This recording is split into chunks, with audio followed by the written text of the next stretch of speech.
This is my brand new food truck. This is a F59 food truck. 20 feet for the kitchen. Rolling Kitchens was awesome to work with. I sent them like my equipment list. They plugged it together in a layout. We worked together to finalize it.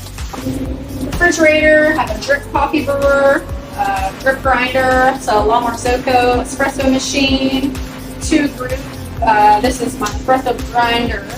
The prep table here for all like cold ingredients. Window, got a nice ice bank here. Plenty of storage everywhere. This is our milkshake machine. We make 3 milkshakes at a time. Have the ice cream dipping cabinets. This is I'm going to use it as a chocolate warmer, so we have a bunch of different types of chocolate. And these are the waffle makers. So it is waffles on a stick, unique. It's going to look really good with chocolate and toppings on it.